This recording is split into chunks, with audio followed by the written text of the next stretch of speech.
IVM.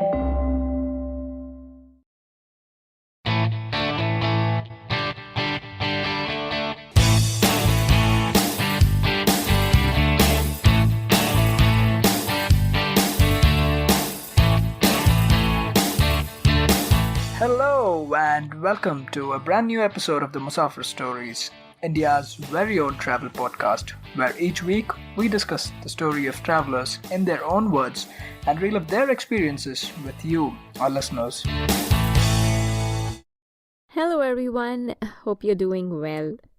Before we start with today's episode, an announcement for our previous giveaway.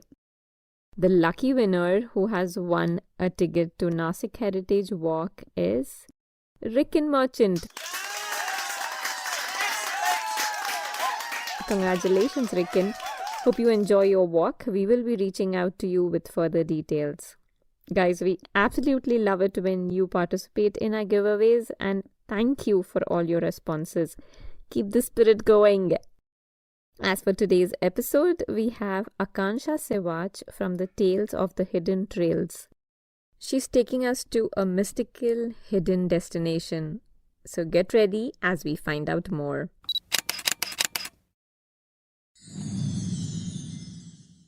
So, with that introduction, we'd love to welcome Akanksha Siwach, a traveler and a blogger who blogs under the handle Tales of the Hidden Trails.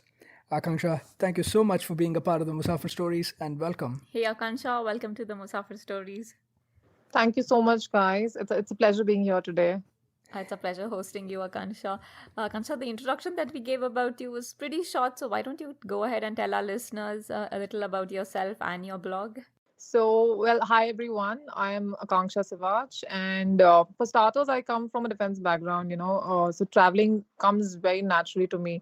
My father was in the army, and I've therefore had a nomadic life, living in different corners of India, studying in 9 different schools, from like mountains of Wow. Ladakh, so to green Nilgiris of South. So yeah, it's been a nomadic lifestyle. And but it was only just about 6 years back, while again my husband's in the army, so we were posted in Bhutan, when I started traveling solo, and I got comfortable with the idea of traveling alone. And I was teaching back then. Till then I was teaching, and over the time I started traveling more extensively. It was then that I decided to document my travel sojourns in the form of my blog, which is called Tales of the Hidden Trails. So yeah, I've been lucky to camp with yak herders in high passes of Bhutan. I'm like heavily into trekking, and Gadis in Kangra. I've lived with some of the nuns, Buddhist nuns, at monasteries in Tawang. So somehow I've the off-beaten paths have always been more rewarding in terms of learning and experiences, and probably that's why the blog is called Tales of the Hidden Trails. Along with that, I also create content on Tripoto, and I pitch articles here and there whenever I get a chance. So yeah, that's all about me. And currently, I'm based out of Upper Assam, in the easternmost corner of Assam, somewhere on the border of Arunachal and Assam. So it's given me a lot of opportunities to explore this side of the state, which is rather very less talked about or written about. Definitely, and brilliant blog. We'll make sure to link it in the show notes section as well. And it is literal to the meaning. I mean, a lot of people tend to use fancy names, but in Akanksha's case, it's very literal. A lot of these trails and treks that Akanksha makes, you'll see even with the topic we discussed today, that they're very hidden and offbeat, and a lot of them, even when I tried looking them up, besides a couple of things or posts made by the locals, there wasn't too much in terms of even the blogger circuit, for that matter, right? There's not too many people visiting these places. So really happy to host you on the podcast today, Akanksha. But why don't you add a little bit more color to what I'm speaking, and tell us where you're taking us to today? Well, today we'd be talking about this lesser-known town from East Arunachal. So, usually when people talk about Northeast, firstly, they would, think of either Meghalaya or Manipur, maybe because of Loktak Lake, or even if you're talking about Arunachal, usually what comes into your mind is either Tawang or, maybe Zero because of the music fest there and our Patani tribes. But rarely does anyone talk about the eastern corner of Arunachal, the eastern part, where actually the sun rises first in India. And this very same place, there's this little town called Wakro, which has this beautiful trekking destination. The lake is called Glaw Lake. It's actually Glaw. It's a Glao, but on Google you usually find Glaw, Glaw. And it's named on this village which is actually residing there. I mean, they were these Mishmi tribes who were settled around the lake, and they eventually moved out of there, I think 2001. They moved towards the town. So it is in the heart of this Kamlang Tiger Reserve, the lake, and it's a beautiful trekking destination with in the tropical rainforest. You trekking all along the Kamlang River. So yeah, so today we're going to be talking about this trek. Wonderful. It almost looks like one of those mystical lakes, like you say, from the pictures. So we're eagerly looking forward to talking more about it. And yeah, even while looking up, apparently this, I don't know if it's just an internet thing. A lot of places it was referenced as Glow Lake, Glow, Right, Glow right. Lake. So I don't know if it's just a way of pronunciation. And I understand in Mishmi, the word Glaw means water. Again, I'm not sure this was something I read up on the internet, but apparently in the Mishmi language, it means water. So that's the destination for today, and looking forward to it. Like Akanksha said, it's in the eastern part of Arunachal. In terms of getting to the town close by, right, Wakro, like you mentioned, Akanksha, how easy is it in terms of access? Commuting here is not really an issue. I mean, of course, in monsoons it does get a little troublesome, but it's well connected because you have the nearest airport at Dibrugarh. Dibrugarh is the easternmost airport in Assam. So it is just about, I think, 4 or 5 hours drive away from Wakro. Thereafter, you have a railway station. The nearest railway station is at Tinsukia, which is again just a 3.5 hours drive away from Wakro again. And you have shared sumos. So here, they're more of shared sumos, a culture of shared sumos or tempos, things like that, flying from one town to another town, rather than the buses are not very frequent here, even though you do have APST, the Arunachal Pradesh state transport buses, but they're not very frequent on this route. But yeah, you do have the shared sumos flying on regular basis from Tinsukia and Dibrugarh, the major towns in Assam. And so any bus or any sumo, which is Namsai bound. Namsai is the famous town towards this side, towards the eastern Arunachal. And thereafter, you catch any bus or sumo going towards Namsai, further ahead to Kamlang Nagar. Okay, Yeah. wonderful. And what time of the year is it best to travel, Akansha? So ideally, it would be actually this is the right time, October onwards, because Okay. Northeast has this. It's perpetually raining here, right? You have 8 months of crazy monsoons. I mean, I used to love rains, but after moving here, I'm like so done with the rains because it's like forever raining. It's not even raining; it's like pouring throughout the year. So yeah, it's Oh October Lord. onwards is the good time. October Okay. till about March, because one thing is that I mean, of course the rains and all is nice. Only thing is that there are too many leeches in the forest, which Right. yeah, there are leeches falling off the trees. You'll have them stuck around your ears, your head. You won't even get to know. So it's Oh quite wow. troublesome that time. Yeah, so October on was actually a good time, ideal time. Okay. And around the same thing, when you mentioned about leeches, what would be like one of your top 5 or 6 items to carry for the trek? For the Yes, in terms of trek. preparation. Yeah, like So just in terms of preparation. Yeah. right. Like any other regular trek, I mean, of course, you can have your rucksack, your sleeping bags, your tent is a must because here you do not have. I mean, you do have a forest hut on top at the lake. There are in fact 3 huts there. So, Okay. but it would be advisable to carry a tent along because the huts are not in a very great state. I mean, they're dilapidated. Apart from the forest hut. And we were lucky because I knew this local. I mean, I found this girl on Instagram and I got in touch with her. She was really kind to help us out, and she knew the forest officials because she's from Wakro itself.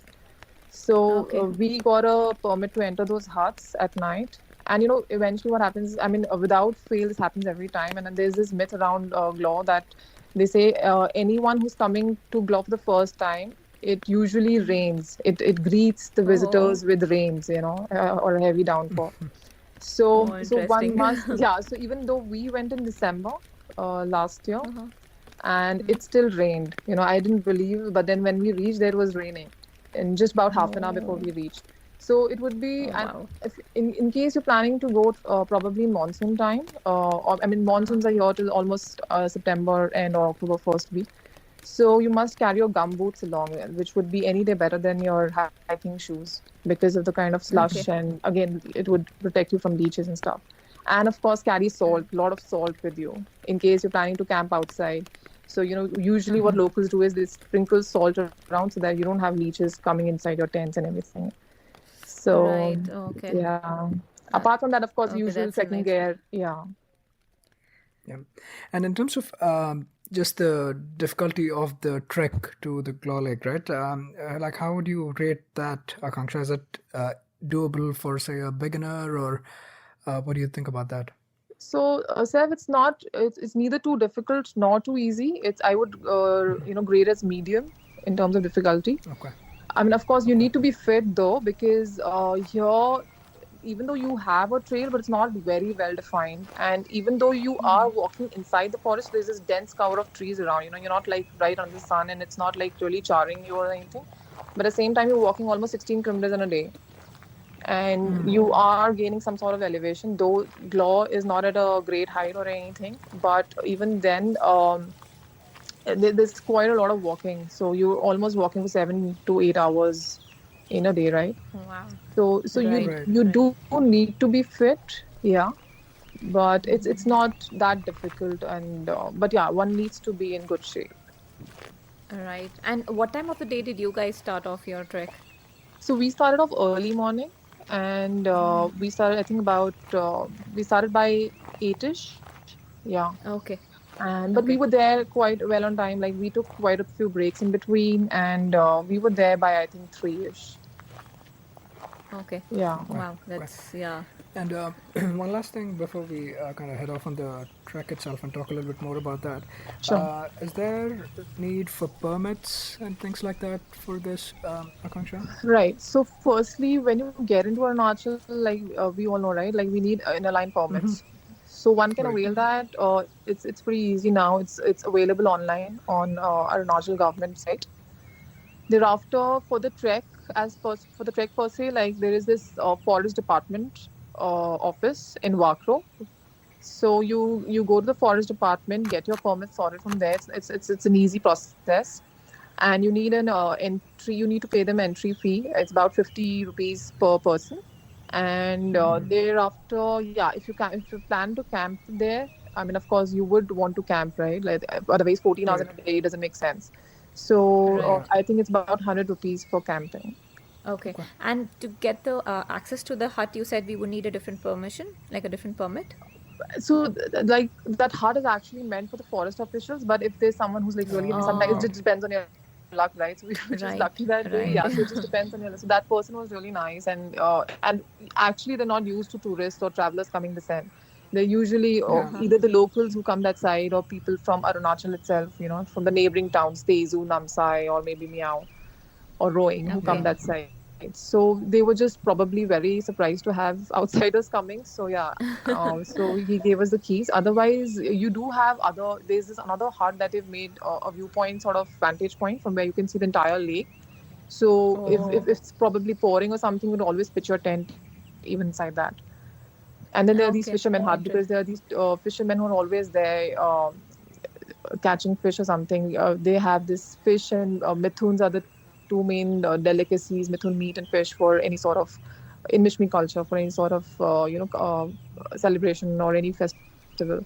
So if you have fishermen around, they would also always help you out. People there are really nice and helpful, so they would always lend you some space. Okay. Yeah. So when you mentioned that the officials also, I mean, were surprised to see you guys there. So one silly question. So how did you get to know about Claw Lake? So this is Claw a Lake. really funny story. My husband calls me a stalker because I the way this happened was really random. So I was actually trying to find more about Wakro. I had made one Okay. visit earlier with a friend of mine, Uh-huh. and it was a very random visit again. And somehow I saw the Kamlang Tiger Reserve board last time on my previous trip, and I thought probably there could be something more to this town. I mean, I loved Wakro the first visit itself. And while looking for it, I saw these. One good thing is that these is a lot of youngsters from these small towns in Arunachal. They've started recording videos about their hometowns, especially thanks to COVID and everything. Right. Yeah, so when people had a lot of time in their hands, they started making videos of these nooks and corners of the place. And that is how Uh-huh. I came across this YouTuber, Betham. She's a young girl, just about Okay. 21, 22. She's still pursuing her studies. She's pursuing a master's right now in social work. And I decided to just look, and I got to know she's a Miju Mishmi, and I watched all her vlogs, and then I got in touch with her on Instagram. So initially, obviously, she was kind of taken aback that why is this woman, messaging, asking so much about this place and all of that.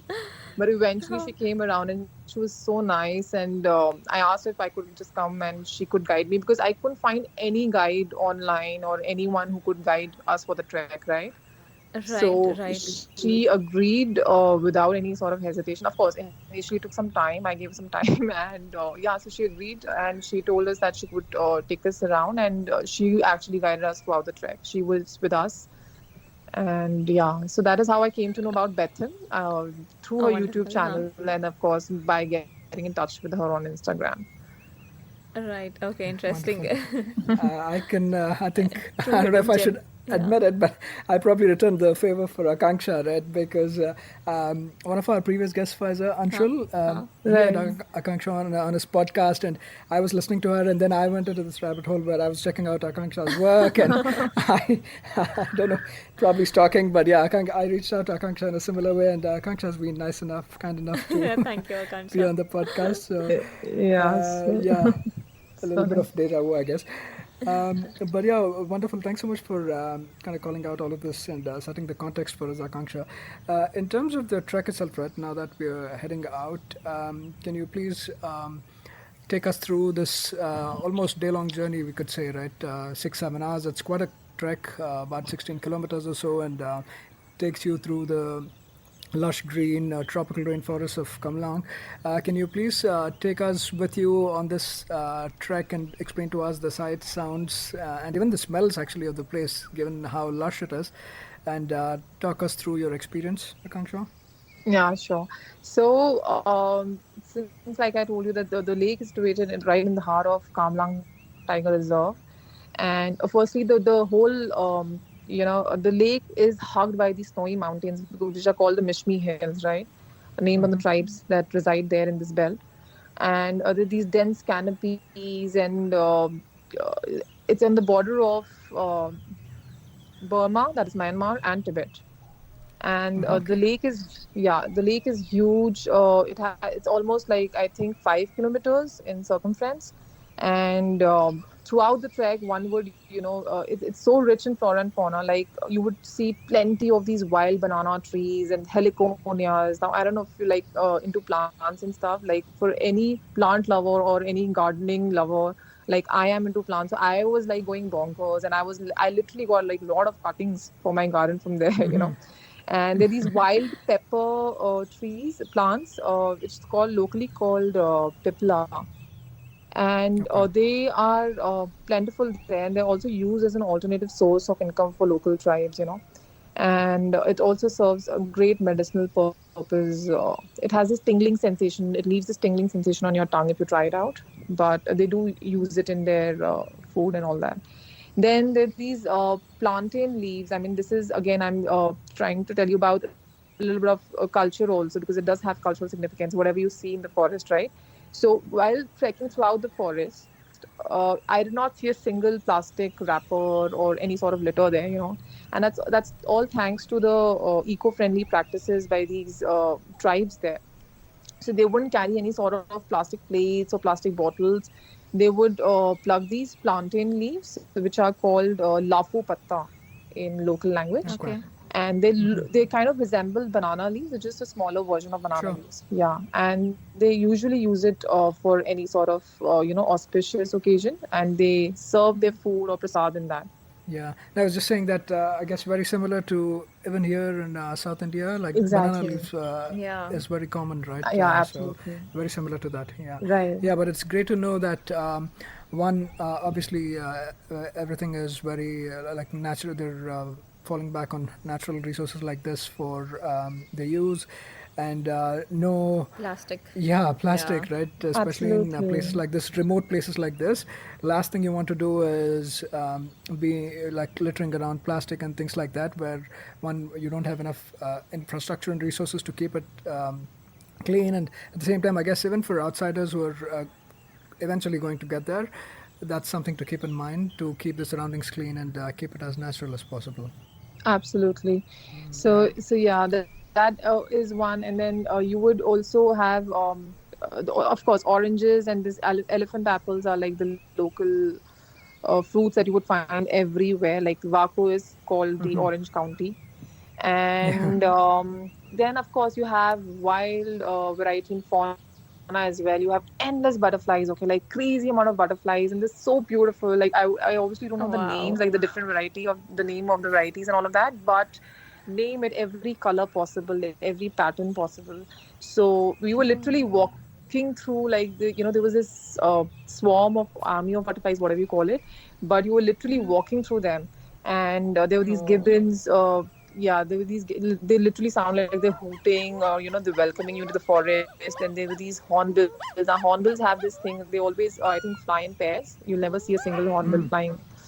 Yeah, solely. Okay. So there were these hornbills, and they almost the sound so loud. I mean, the flapping of wind, because it's huge, right? So it's almost like Yeah. you feel like there's a helicopter taking off, around somewhere. So sounds dramatic, Yeah. but it's so true. But I mean, yeah. Oh. So, and then there are Yeah. these Himalayan barbets. I mean, the kind of wildlife that you see there. I mean, of course, though it's called Tiger Reserve, we never came across any tigers. Plus, they say, I don't think there are any tigers left in this forest. But there is a lot of variety in flora and fauna there. Yeah, and especially these gibbons, right? I Right. mean, I wasn't very familiar with them, and the kind of sounds they make is also very, very surprising and amusing. And I mean, sometimes it borderline creepy also for somebody who wouldn't have heard about Yeah, them, because I right? was creeped out. Saif was watching a Yeah. video, I think, before when he was researching for the episode. And I was like, he constantly kept playing, and I'm like, what on earth is that? Please stop it, okay? Exactly. Initially, when I was like, what is that? I mean, of course, we got used to it later on, but it does Yeah. sound a little creepy at times. Yeah, you're right. Yeah. Yeah, so quite a rich experience going through as well. It's not just that you're seeing the lush green around, but in Yeah. terms of the sounds and the fauna also, like you mentioned, a lot of things to keep check out for, and also watch out for leeches. I think that goes without saying. Yeah, and it's actually really good that you had a local with you who Yeah. was guiding you, because there's so many Absolutely. times you would not know certain things, True. and yeah, to get that information or to get that knowledge I mean, it elevates your experience altogether. Yeah, I mean, it's such an eye-opening experience. You get to learn so much. I think traveling is like the best way to learn about any place or any culture or any people. So thanks to Betham that we had her with us, because she would stop, and she was actually so enthusiastic. She would stop at every step and tell us about this plant, its medicinal value or significance in their culture, or about these, wild berries that they would eat and they would find in Anjor district of Arunachal, and how they would eat as kids. And then again, Okay. some dry fruit which resembled almonds, called Chahal locally, and they said that they're very good in boosting energy levels while you're hiking. So things like that you would never Oh, know if you're hiking on your own, right? right. So yeah. True, true. Yeah. That's nice. Yeah, that's really nice. And also, Akanksha, would you like to kind of call out some of the pit stops you might have made also along the way? Because it's quite a hike, right? So perhaps not possible to finish it in one stretch. Were there any important points to look out for, or just places where you took breaks? So initially, yes, there is, I think, about 45 minutes into walking and starting the trek. There is this forest watch hut sort of place wherein we took our first break. And of course, the girls were carrying oranges, like Betham and her cousins were there with us. So they were carrying oranges from their farms. And there is this one bridge which is very prominent, because this is only one suspension bridge that you come across, and which is an adventure in itself, because you would see there were these cracks in the bridge, and you would see the river, the Kamlang River, gurgling underneath your feet. So that is again an adventure in itself. Of course, the girls were like just hopping and running over and the moment someone walks or runs over the bridge, it will start dwindling, right? And you would feel like you're gonna Yeah. fall off any moment because it's a very rickety, weak sort of bridge. So that Right. was another one highlight. And of course, like eastern part of Arunachal has these sort of suspension bridges, also the FSBs, like they say, and they look beautiful and unique in their own way. And after that, we stopped. I think in between there was this one place. I think she called it Hawaii or something, wherein these guys. So Mishmis are animists by religion, right? They worship nature. Okay. Right. So they had. So again, she took that same lafu patta, the plantain leaf, and she kept it there. And she just offered anything. It's not necessary that you put money or coins or something there. You could even put a leaf or a flower if you see anything around there in the forest. Just the way of Okay. respecting nature and just telling them that we are here and we respect you. We're not here Right. to harm or do anything of that sort. So that was one place I vividly remember because that was again an insight into the culture. And thereafter, there was this one place. It's called Kalal. This is right, I think, 2 hours before you hit the lake eventually. So there is a Okay. trekker's hut in Kalai or Okay. Kalai, sorry. So Kalai was this place wherein you have this trekker's hut. So most of the people could also camp at Kalai because that hut was in a pretty good state. One could, if you Okay. want, you could always take a break there, because obviously it depends on different people. I mean, people's fitness level, right? So some people are not Right. okay with doing it in one day. So you could always stop here also in case you have enough time. And yeah, so these were, I think there were 3, 4 pit stops in between that we took. All in all, even though it's like through the forest, it's not definitely not monotonous from an experience perspective, right? Yeah, Keeps definitely not. changing, and obviously there's these pit stops as well, and yeah, that rickety suspension bridge that you talked Yeah. about, that also is pretty thrilling experience, I would say. Now, tell us, like, leading up to the actual like the star of the whole trek, right, the destination. I mean, this is one of those instances, I guess, where the destination as well as the journey are as beautiful, right? It's not one or the other. Tell us a little bit more about the Glaw Lake itself and how it is, and what are the things you see in the surroundings. Obviously, besides the lake itself, you mentioned that there's a couple of huts as well. So, explain us that experience of like watching it for the first time, and also the time you spent at the lake or by the lake. So we finally reached the lake, I think, in the afternoon, say about 3:30, and evening. Of course, we were quite tired as well. But the next morning, when we woke up early morning, I mean, it was a sight to behold. It was unreal. You would see the mist flaring up from the lake, and also since I told you, like, there were these 2 fishermen, the Mijumishmi guys, who were staying there. Right. So, Right. so people still, like, of course, I mean, though hunting is banned, I mean, it's illegal and all of that. But like I said, for their sort of any sort of special occasion and things like that, they do go around looking for, and it's been a part of their culture, since time immemorial. So I think it's difficult to kind of get rid of such practices. So there, the local food and all actually it involves, and you'd always find these people, whether it's like a boy who's as young as 10-year-old or a man who's like above 20s. They would always be around with catapults and daws. Daws are like these axe sort of thing. It's locally called da, Yep. and or Okay. even arrows for that, or even guns for that matter. So it's pretty usual to spot a man on the road, and they usually roam around like that. So that was one thing. So morning when we woke up, and so the previous night, I mean the previous evening, these guys, so they made these makeshift bamboo rafts. It's like a DIY bamboo raft, just Yep. made of 3 bamboo logs, right? And so this is again all eco-friendly, all made on their all their own innovations and all of that. And it was even the strings that they made were out of bamboo, like thinly sliced bamboo, Oh. and they tied up the logs with those strings made out of bamboo. So, and imagine like balancing it out on that lake. So another myth is that, like, you don't drown in Glaw Oh.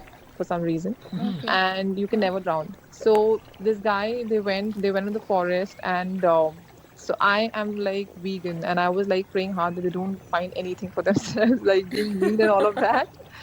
And next morning, but they were really nice. Next morning, while leaving, they were like, "Why don't you sit with us and have breakfast? And you can't be like eating Maggie and trekking all that distance. So have something substantial." So my husband, of course, is a keen non-vegetarian. I mean, he loves his share of non-veg. And so they had, so in Mishmi culture, like you have this hearth, and you have this hearth in between, wherein you have this fireplace, and all Right. sort of meat and all of that, even corns for that matter. They put it on the top slab so that it Yep. indirectly gets this heat and it doesn't go Okay. bad. So I think they It's almost got like slow cooking, also, right. right? They Yeah, leave it yeah. there So for it's a little bit, basically and roasting and charring yeah, slowly. Yeah. So yeah, over the time, so these guys had got, I think, some sort of bird, and so yeah, so my husband had good, I think, I don't know what bird it was, but there was a black feather there, and I just hope it wasn't a crow. But so that was some sort of local meal that he cooked. And so that was like another local experience that we had with them. But they were like so full of warmth, and they in Oh, fact even asked us if we wanted blankets from them, because their huts were pretty okay, it's cozy sweet. since they had lit fire Okay. throughout the night. So it was pretty warm inside. And of course, like we went in winters, right?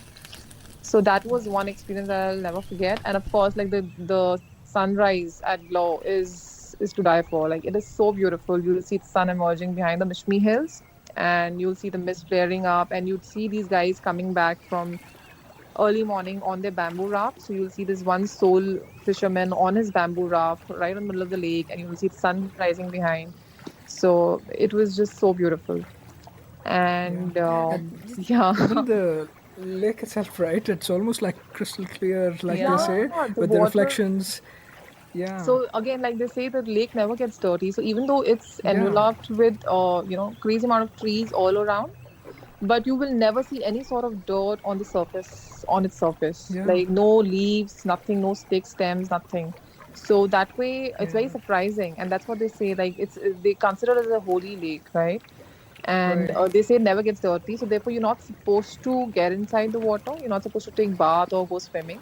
If you do, then okay, they say it pours like crazy, and it's sort of, I mean, the nature god is, they express their disappointment, displeasure Oh, in okay. that form. Yeah. Okay. But usually people respect the sanctity of the lake, and they you only can go around boating or rafting on the lake, Uh-huh. but you don't take bath inside.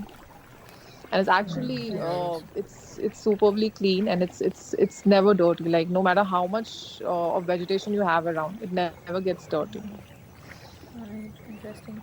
And Akansha, a little about the raft that you were talking about. So when you say that the three bamboo sticks tied together, that's pretty thin, right? Pretty narrow. Yeah. Yeah.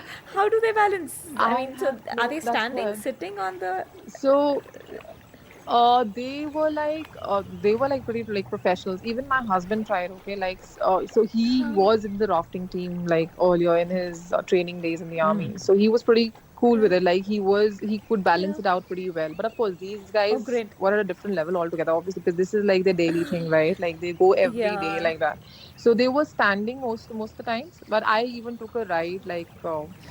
Of course, not with my husband. I didn't trust him, so I took the other guy around there. So I asked him if he could take me around, and he was really nice, and he obliged.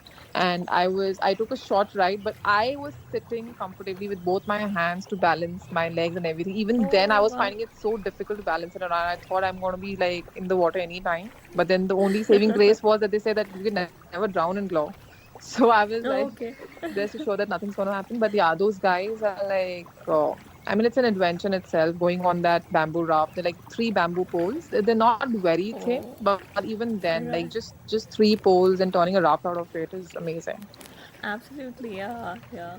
That would have been interesting because that's what I wanted to ask you. Like, did you get to try like sitting on the raft and Yeah, going I around? did. Yeah, and the Sounds best fun. part was that it was never on our plan. I mean, we didn't even know that we weren't expecting that sort of thing. We were only like our only thing was that Yeah, you go hiking up and then stay there. But this raft thing was again like a pleasant added. surprise. Yeah, Yeah. correct, correct, absolutely. Yeah. And any encounters with friendly mithans around?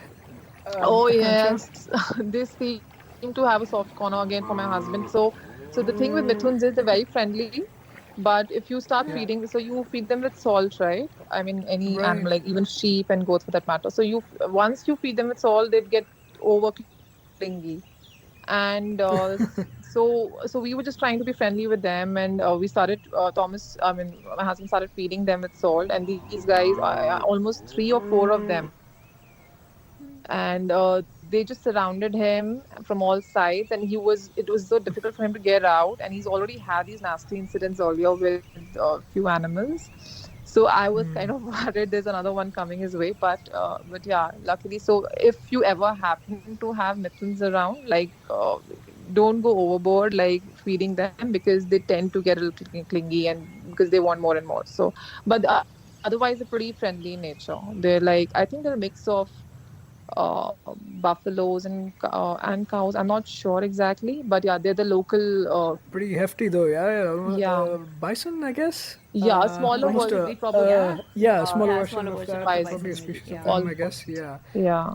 Wonderful. I think it's great that you've had all these wonderful experiences, and especially the raft one. Very, very envious of that, Akanksha. Just going by the pictures, and uh, especially that lake and the atmosphere, also, right? Early morning with that mist, literally, just seems like it's rising out of the lake itself. It must have been a wonderful experience.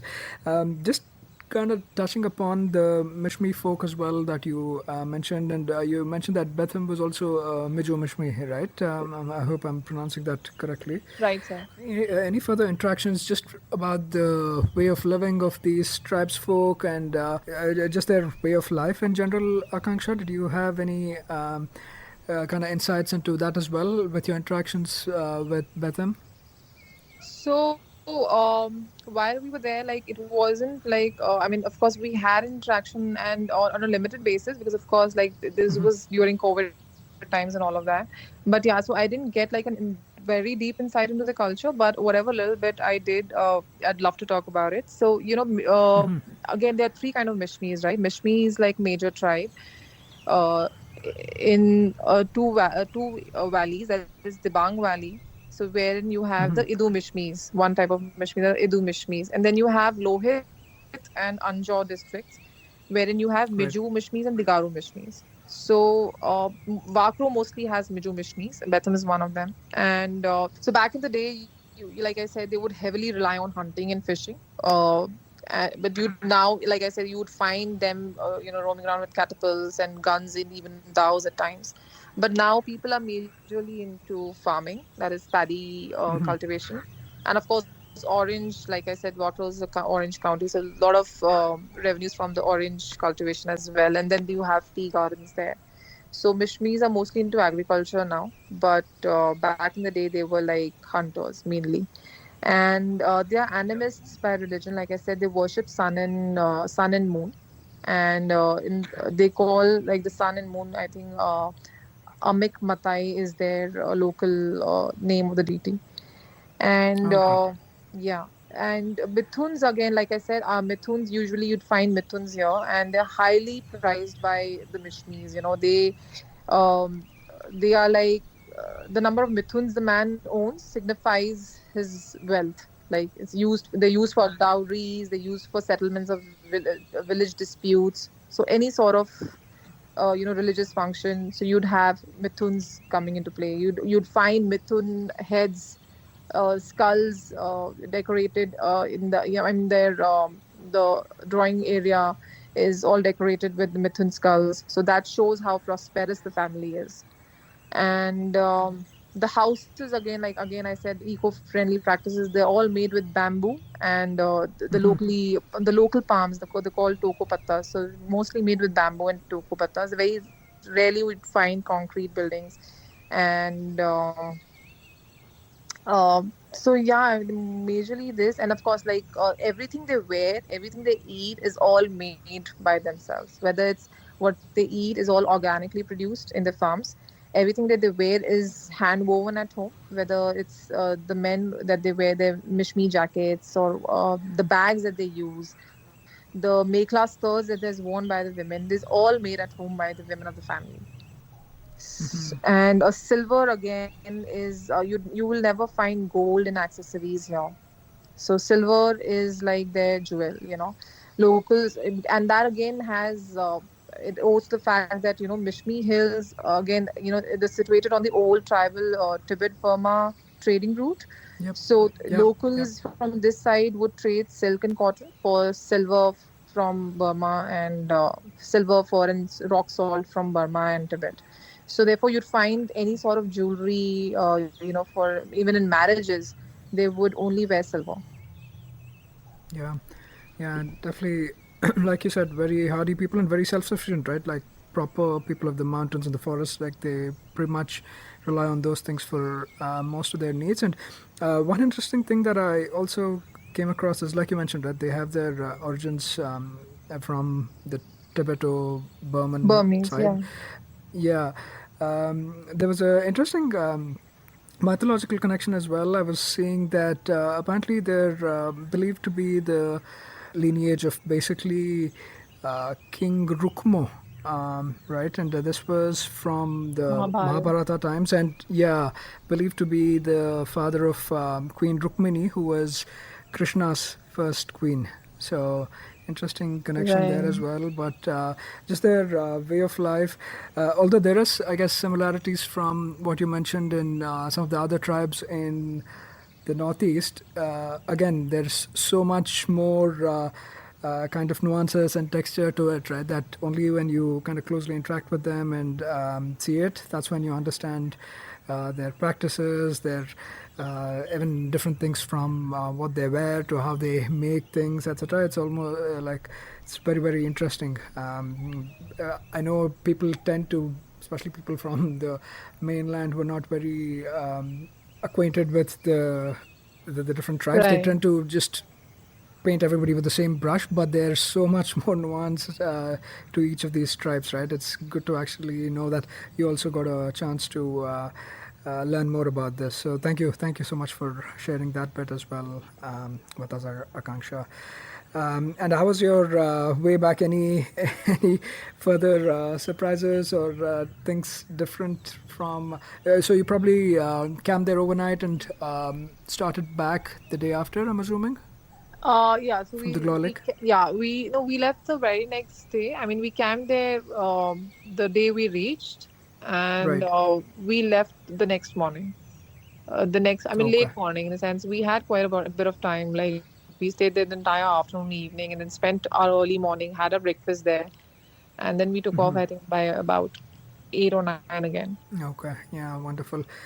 So yeah, quite a bit and quite adventurous for, especially if you're living in the vicinity. Obviously, it's great, but even for others, if you're visiting, make sure you.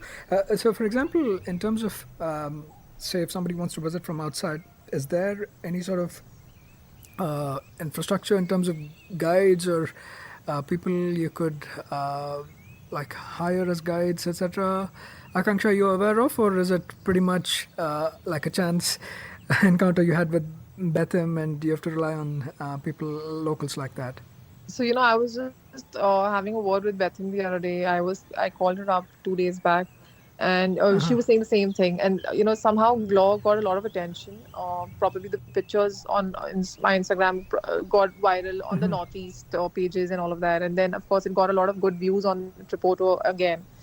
So a lot of people started getting in touch with Bethany on her Instagram, and she would tell me the same thing that. Because she's studying right now, right? So she's not able Yeah. to take this as an opportunity to earn her pocket money or whatever. But that's what she said that she calls me Dee. She's like, Dia, how badly I wish that we had some sort of trekking group or some sort of tourism department in the town, who would help travelers and tourists. And plus, because they're very alien to this whole concept of tourism in the town, like Yeah. Wakro. But recently, you've had these three new homestays that came up.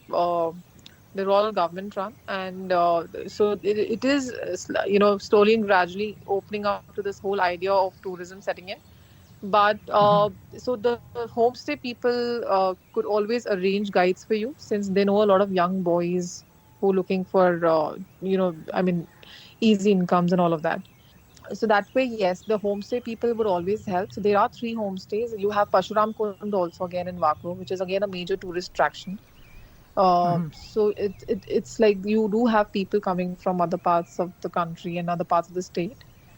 And yeah, so even the forest department people, if you're getting permission from them, they would always give you recommendations on, they would give you contacts for guides and all of Okay. that. Okay.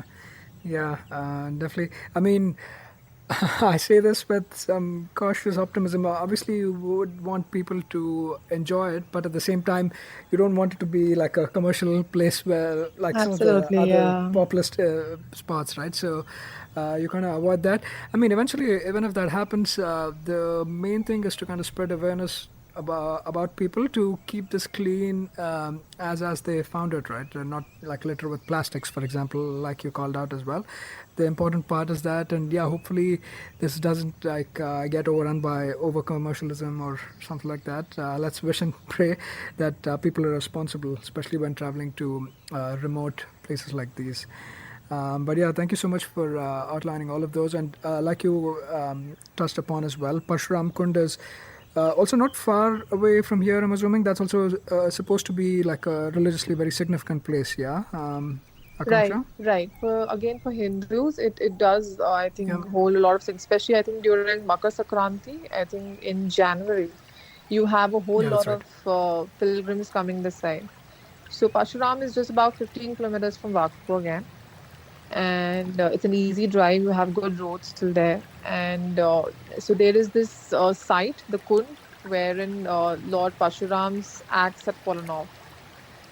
uh, so the whole folklore behind this is that how Pashuram's father had asked him to kill his mother with an axe.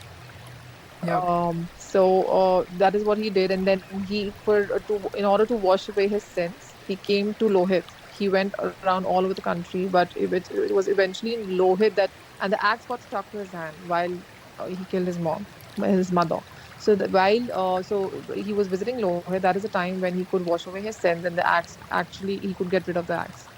So this is yeah, where people usually come during Makar Sankranti time, and you have a whole lot of tourists coming in. But that is also when, with the influx of tourists, when you have a lot of litter and people, you will have plastic strewn all over the place, and that's what like the locals and even Bethany told me. So, which again, I think some measures should be taken for that, because again, with the sudden influx of tourists, these things do come into play, right?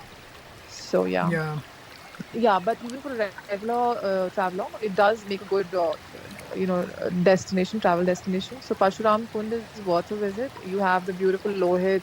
It's all turquoise green, and there's a it's a short hike. It's a 15-20 minutes walk down the stairs to the Kund.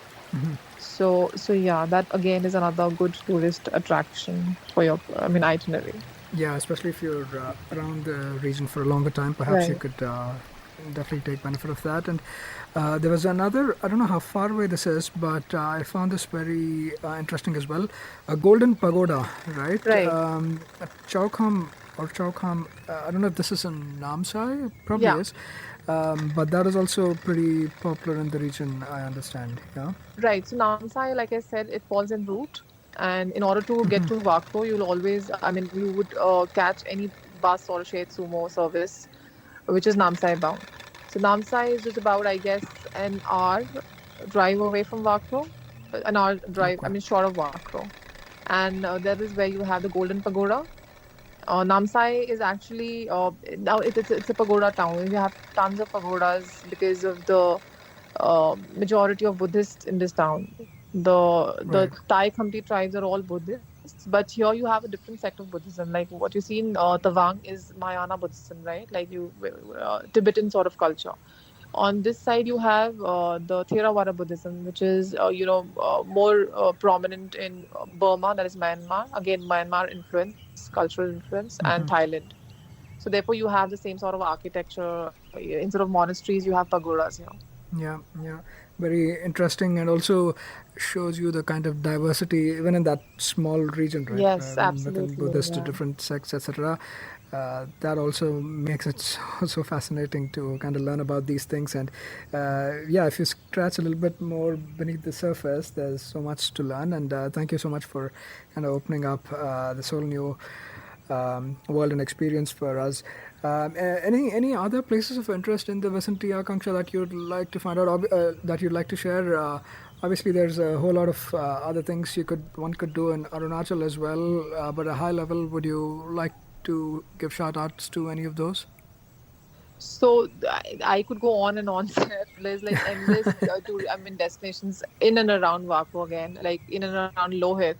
So you have Namsai district, wherein, like I said, it's a pagoda town. Then you have towards further ahead of Wakro, if you're going further east, like towards the easternmost corner, you could say, of India, is the Anjor district, wherein you have Along and Dong Valley. So that is where you see the first sunrise of India, like they say. The sun rises first there. Yeah, So that is again a beautiful hike up to this is Dong Plateau, basically, a hillock with a mirror on top. So it's a short 2 hour hike. You get on top of the hill and you see, I mean, the first sunrise of India, right? So you could even camp there. And of course, it has historical significance in terms of the 1962 war with China. So you have the sure. uh, what do you say, the war memorial there, the Namti Plains, where the Indians or the soldiers fought bravely. And then you have the last villages on the Indo-China border. You could it's China is so close by that you could actually stand there and spot the Chinese villages from there. So that is towards Kibitu again. So this is again an all in Wolong. Then there are in and around Wakro towards this side, towards between Assam and Wakro, you have Miao, which is gateway to Namdapha National Park, which is the third largest national park of India. And again, it has unique diversity, in flora and fauna. And this is way larger than Kamlang Tiger Reserve, and it is also a homeland to the Lisu tribes. And then again, if there are serious trekkers who are planning, for a good hike, for a good trek, or there is a 10-day long, not a 10-day, maybe a week-long trek to, it's the most cut-off town of India, that is Vijayanagar. And there are no roads to the town, so you go hiking one way, that is what it takes about 1 week, or you have hepto services for the place. Good trekking destinations for serious trekkers. And apart from that, then of course you have rowing, and then you have the Dibang Valley, which is Anini's headquarters of the Dibang Valley, wherein you have the famous Seven Lakes trek, which is suddenly got a lot of attention on social media by trekkers. So that is again one of, they say the Bang Valley is one of the remotest regions of, it is the largest district of Arunachal, but it is the least populated. Like you would find one person per square kilometer. That is how, least populated it is. So yeah, there are tons of destinations around. Just depends on the amount of time you have. But eastern part of Arunachal is equally rewarding, and it has something or the other to offer to every kind of traveler, I would say. Definitely, and thank you so much for calling out all of this. And just going by what you were saying, and also I would highly recommend people to check out Akanksha's blog. A lot of these very authentic experiences have been captured on the blog, and like a lot of detail as well, right? So definitely do check it out, and thank you for sharing those with us as well, Akanksha. Again, I say this with the cautious optimism that people are responsible enough to take care and like leave these places as they found them, right? Given how cut off they are and how on minimal infrastructure they survive, worst thing one can do is come and litter these places. So even if you're planning, visiting and experiencing the rich variety of not just places but even culture, the flora, fauna of these places, definitely make sure to leave them in, if not in a better state, at least in the same state as you found them. Thank you so much, Akanksha. Firstly, thank you for all you do, and secondly, thank you again for coming and sharing this wonderful experience for us and our listeners. For a lot of us, living these experiences vicariously might be the only choice, at least in the immediate future. So, thank you so much for sharing your experience and helping us literally go on this trek with you to the wonderful Glaw Lake, the mystical Glaw Lake, and enjoy that whole experience. Thank you, Akanksha. Thank you so much, Seth, for for having me here and for bringing all travelers from diverse fields and different corners of the country on the same platform to talk about these places. So yeah, thanks again. Thank you so much, Akanksha. The pleasure is all ours. That was yet another great episode on the Musafir Stories. Make sure to show us some love by sharing the podcast with your friends and family. We are on Instagram and Twitter at Musafir Stories. If you like this podcast, don't forget to check out other interesting podcasts on the IVM network. You can listen to us on the IVM podcast app or the website. Follow us on our social media. We are at IVM Podcasts on Twitter and Instagram.